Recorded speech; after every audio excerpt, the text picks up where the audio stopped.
Hey guys, how's it going? Avishai here with a new episode of What Israel Is. Um, I want to begin this episode by directing you to recommended reading, uh, dubious recommended reading, if you will. Dubious because the article which I want to direct you to is from Dabik, which is the Daesh periodical. Daesh being ISIS, ISIL, or whatever you want to call it, the Islamic State. And the article I am referring to is named quite succinctly Why We Hate You and Why We Fight You. Just Google it. It's a relatively easy read, and it outlines really everything you need to know. I will make a short summary for you, but go ahead and just go ahead and read it for yourselves. To begin with, it's directed at Christians, at atheists, at liberals, and at progressives. Okay, and it does exactly what the title promises to do, to explain why it is that they hate those groups and why they fight them.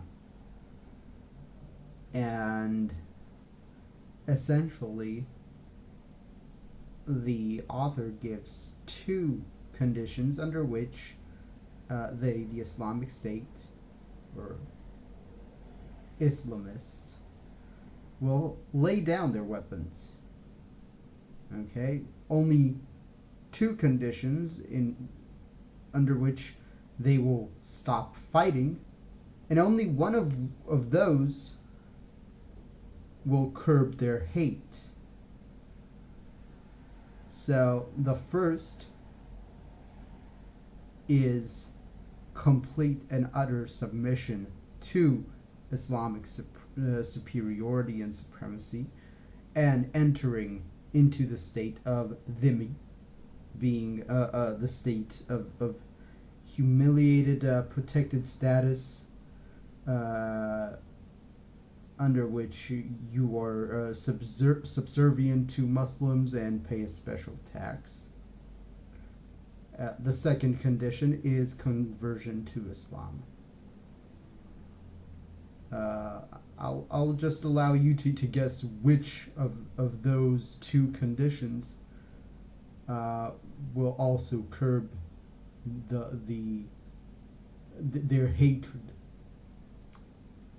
I also want to quote a bit from around the end of the article, and it goes like this. So you can continue to believe that those despicable terrorists hate you because of your lattes and your timberlands, or you can accept reality and recognize we will never stop hating you until you embrace Islam. I'm guessing I just wanted to bring this to your attention because, well, exactly because of what the author says. It seems like too many are quick with the apologia after every attack by a radicalized person, and start saying how he really isn't religious, or how he's only doing it because of his mental state, and everything but what the person is saying.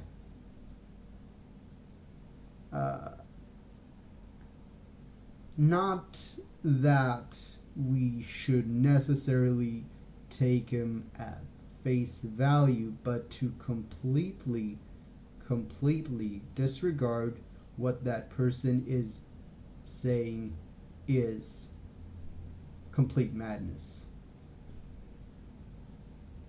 So that's just the first part of this particular podcast. What I wanted to talk about today is a matter that is completely removed from this, and actually discuss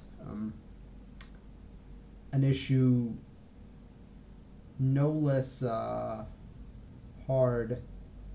I want to talk about ethnicity, and particularly I want to talk about myself. I'm guessing this is a bit of a first because I don't speak about myself. Furthermore, in the first episode, I actually said that I don't feel that it is particularly interesting. But this is something that sometimes I find myself faced with. What ethnicity am I? And I'm guessing the best way to explore this is to begin by asking, what is ethnicity? There's a tempting thing to say about ethnicity being a lie or a social construct, but I feel that this is a kind of a hollow platitude one says to make himself feel either morally superior or sophisticated.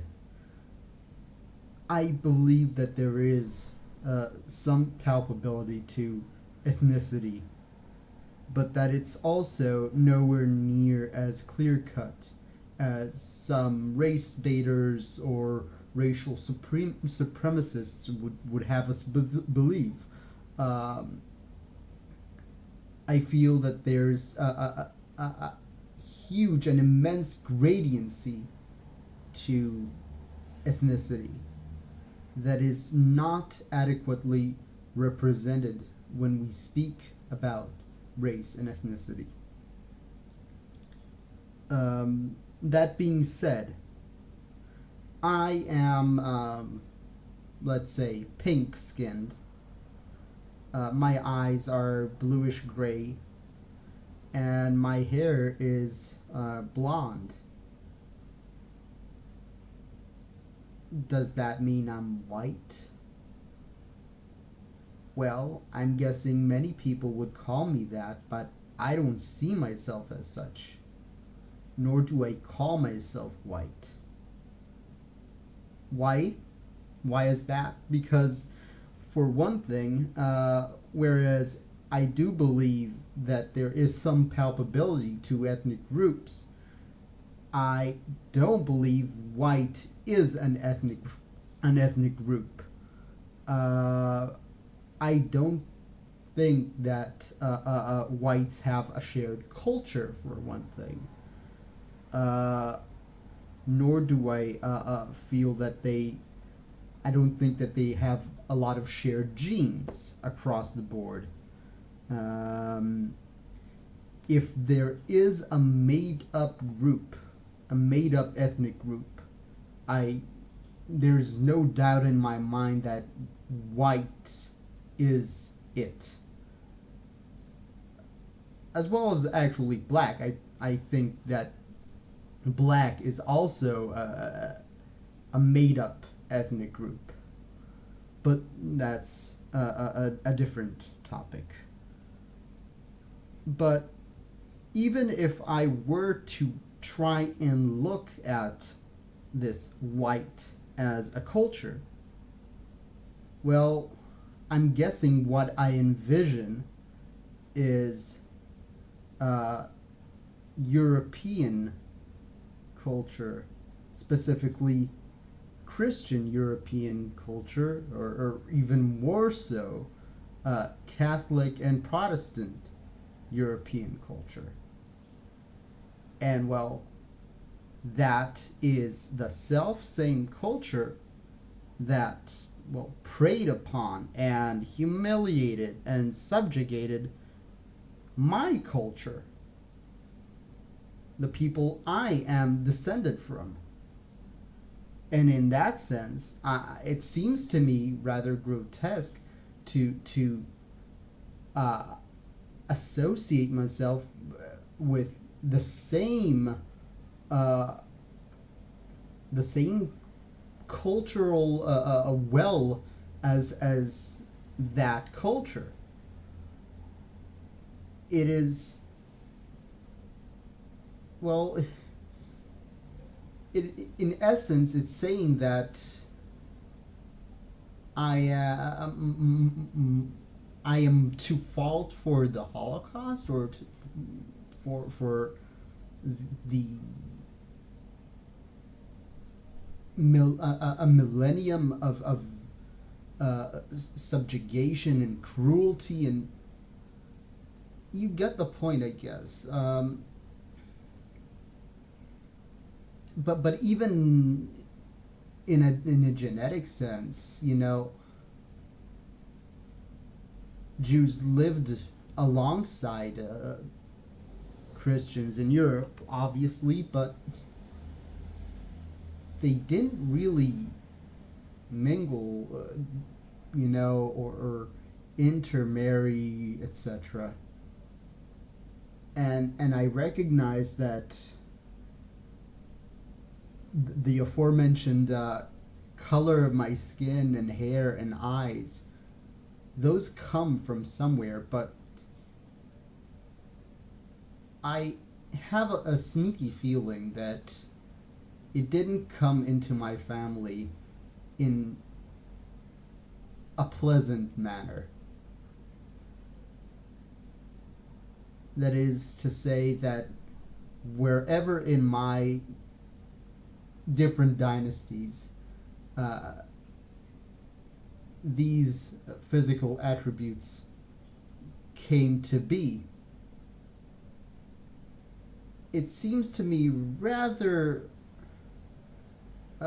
sensible to assume that it came there from, among other things, rape.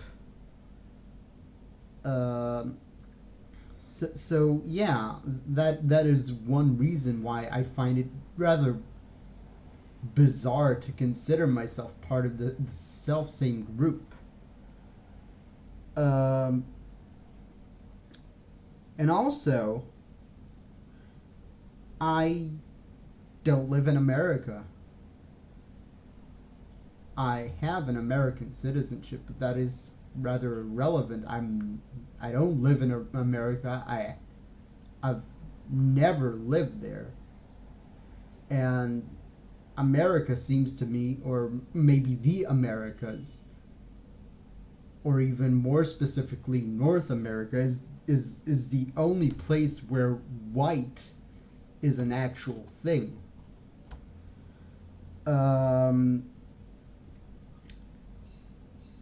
When I say that, for example, I think about the UK, where you have Catholic Poles living there, but they're not treated as somehow equal or an equal footing as ethnic Brits. Whereas in America, it kind of does work that way. But still, I feel hesitant about this, because I don't think that necessarily, if you were to take this Pole and put him, or Polak, and put him in America, and place him in the same room with, let's say,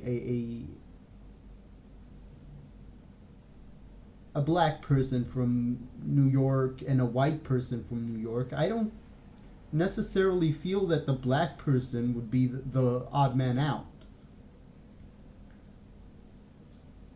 But those are rather, thorny issues that are rather hard to entangle. But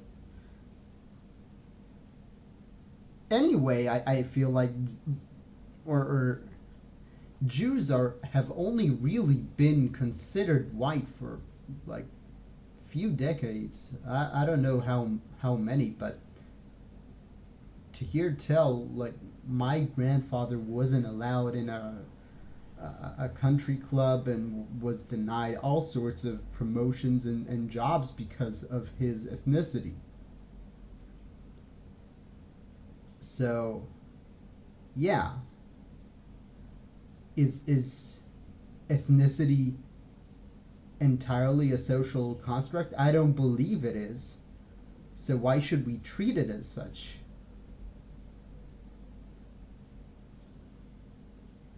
But what's the alternative then? Is Jew an ethnicity then? Yeah.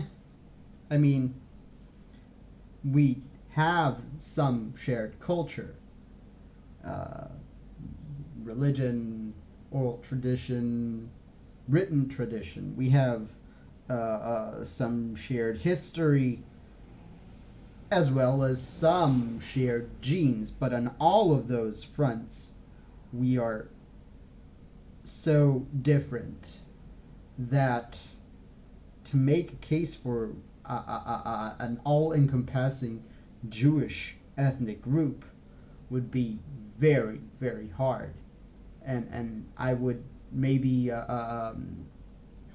recommend you go back to the very first podcast where I speak about the immense diversity within the Jewish group, of how you have African Jews that look black, that are black. You have more Middle Eastern looking Jews. You have white looking Jews, and some of those Middle Eastern looking Jews are European, some aren't. You have some that look white but are in fact Middle Eastern. It's a mess, and it's really diverse, and you get my point, I guess.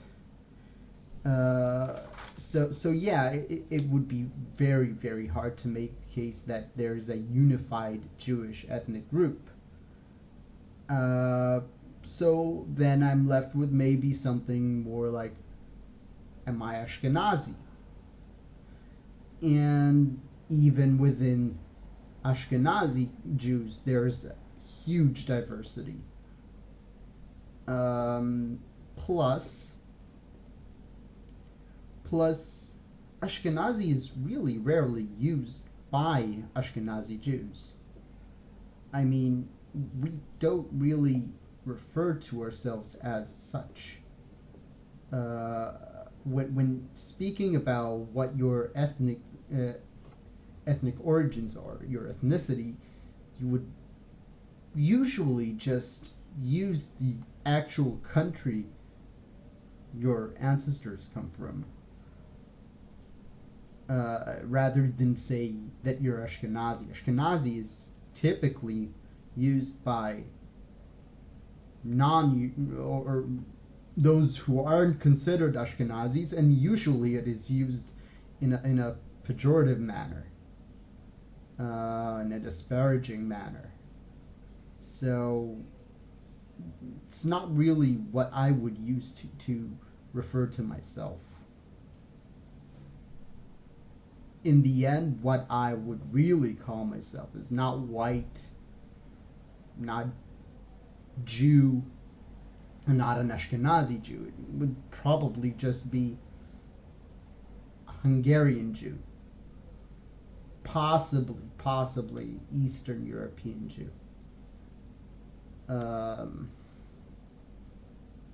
Yeah.